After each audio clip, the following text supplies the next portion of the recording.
Hi everyone, this is Mrs. Mysterious coming at you with another episode. Today we're going to cover the unsolved murder of actor Bob Crane. But before we do that, let's talk about celebrities for a minute. So I'm sure you have an actor or famous person that you really like. Someone that you just can't get enough of. For me, it used to be Johnny Depp. Now, not so much. For my husband, it's Nick Offerman. And you find their movies and shows that they're in, and you watch them, and you watch their interviews. But what happens when you find out about something that is less than perfect? What if you find out about their dark side? I mean, in this day and age with the media, you can take it with a grain of salt until you have concrete proof. But 40 years ago, slightly different scenario. And that's the power that celebrities have. They're really good at hiding their dark secrets. And Bob Crane was one of these people who had a dark secret. But we'll get into that a little bit later.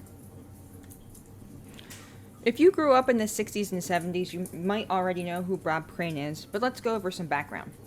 So Bob was born on July 13th, 1928 in Waterbury, Connecticut. He played the drums for various musical groups and orchestras as a teenager, and then in 1948 he enlisted in the Connecticut National Guard. And in 1949, he married his high school sweetheart, Ann Terezin, and they had 3 children together.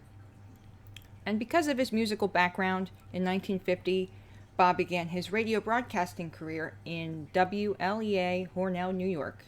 And from there, he was hired by KNX in Los Angeles, California. And in California, he became really popular on the KNX radio station. Because he was witty, he used to play drums while he was broadcasting, and he had guest appearances from people like Frank Sinatra, Marilyn Monroe, and Bob Hope. And eventually, he was dubbed the king of the Los Angeles airwaves. But because he was exposed to these other actors, he kind of wanted to act too. So he started making guest appearances on Johnny Carson's daytime show, Who Do You Trust? And he also made appearances in The Twilight Zone, Channing, Alfred Hitchcock Presents, and The Dick Van Dyke Show. So after appearing on The Dick Van Dyke Show, he was offered a spot on a Donna Reed show in 1963, and he was also still working for KNX. He left in December of 1964, and in 1965 he was offered a starring role in Hogan's Heroes. This show became really popular at the time, and to this day it's still aired on some television stations. I actually found it on Sundance TV, and there's full seasons available on YouTube to watch, which I'll link down below. But essentially, it's a sitcom about a World War II POW camp. Bob was so good in the show that he was nominated for an Emmy in 1966 and 1967. But Bob met another woman while he was on set of the show, Patricia Olson, and they became romantically involved. And he ended up divorcing his first wife, Anne, and married Patricia in 1970. And they had a child together, and they also adopted another child. More importantly, when Bob was on set, he met another person, and this man was John Carpenter. Bob's co-star, Richard Dawkins, introduced Bob to John while they were on the set of Hogan's Heroes, and John Carpenter worked as a sales manager for Sony. Yeah, the same Sony that makes PlayStation 5. And what John would do is he would work with celebrities to help them with their video equipment. He would help repair them or what have you. And anyway, they became really good friends, but we'll get back to him later. In 1971, Hogan's Heroes was canceled, and this was the start of Bob's career decline. He appeared in 2 Disney films and then began touring dinner theaters, specifically in Scottsdale, Arizona, but also across the country. And in 1977, he and Patricia got divorced. So while all of this was going on, including his marriage, Bob had a secret that only he and John knew about. Bob was good looking, he was charming, he was witty, and he used his celebrity status to pick up women at bars. So what they did was they staged John as Bob's manager and lured women to have sex with them. Not only would they have sex with these women, but they would also videotape all of it. Later, John Carpenter would say that these women had all consented to being videotaped and photographed, but that's all debatable and can only really be proven by asking every woman involved. This was Bob's dirty secret. Was it why he ended up getting divorced? Maybe. Anyway, in June of 1978, Bob was working for the Windmill Dinner Theater, and he was living in the Winfield Place Apartments in Scottsdale, Arizona. On June 29th of 1978, Bob was supposed to go to a lunch meeting at the theater, but he never showed. So his co-star, Victoria Ann Barry, went to Bob's apartment to see if he was okay. Spoiler, he was not okay. He had been bludgeoned with some kind of weapon, possibly a camera tripod, and had an electrical cord around his neck. At the time, the Scottsdale Police Department was very small, and they didn't even have a homicide unit. They had really no evidence to go on. There was no forced entry or anything valuable missing. But they did find the huge videotape collection of all the sexcapades that Bob and John had. Once they found the tapes and realized John had flown out to see Bob a few days before Bob's murder, police decided to impound John's rental car. Inside the car, they found blood, and they tested the blood type, and the blood type matched Bob's blood type. But this is as far as this went, because they didn't have the proper DNA testing technology that we currently have today. And no other evidence was found.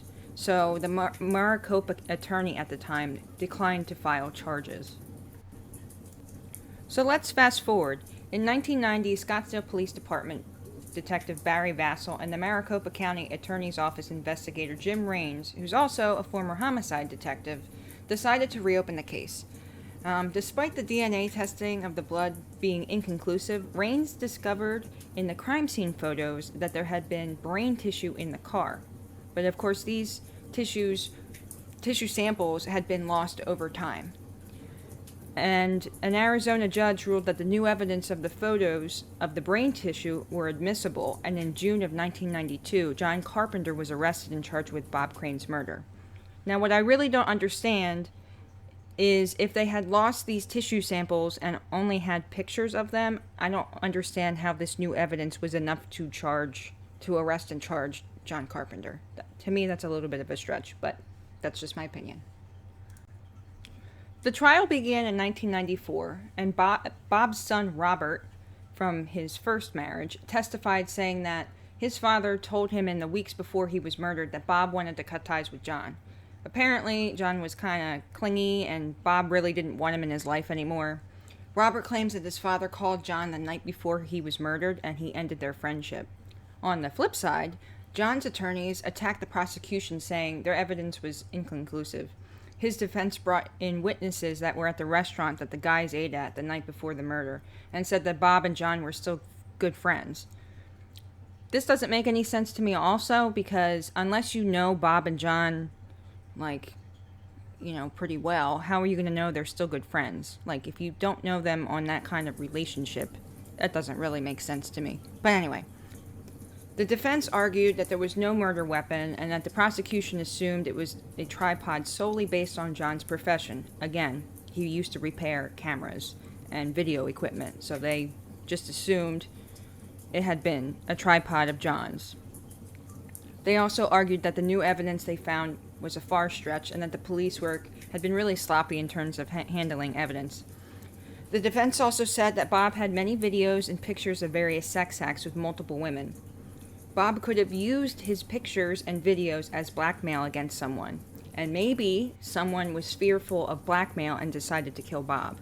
Other potential suspects were boyfriends, husbands, and an actor who sworn vengeance against Bob after a violent argument several months later in Texas.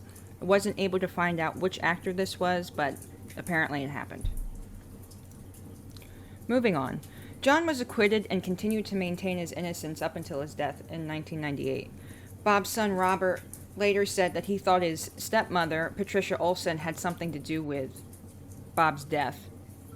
Robert, his mother, and his siblings were not on Bob's will, and all of the estates went to Patricia Olson.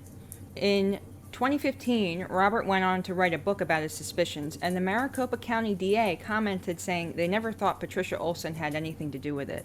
They truly believed that John Carpenter was the perpetrator the whole time, but they really had no evidence to prove it. In November 2016, the Maricopa County Attorney's Office allowed Phoenix television reporter John Hook to resubmit the blood samples for a more advanced DNA test. Sounds like a good idea. The results came back and they found two sequences. one from an unknown male, and the other was too degraded to reach a conclusion. Unfortunately, this test used up all of the rest of the DNA that was in the car, making any further tests impossible. Talk about a waste.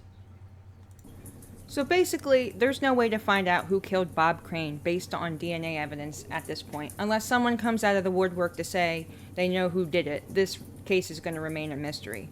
Was the degraded blood actually Bob's? Was it really John Carpenter who did it? Or was it a distraught woman or husband of one of the women he filmed while performing sex acts? Or maybe it really was his second ex-wife, Patricia Olson. Maybe she knew what was going on and she was fed up with Bob, and she knew if he died, she was going to get his estate. What do you think? Do you have any theories? Either way, in my opinion, the police work in this case was very sloppy and not handled properly. They weren't prepared for it at all, which is a shame. So let me know what you think in the comments down below. As always, thanks for watching. If you enjoy this kind of content, please consider subscribing. If you have any suggestions, cases, or stories you would like me to cover, please feel free to leave a comment down below.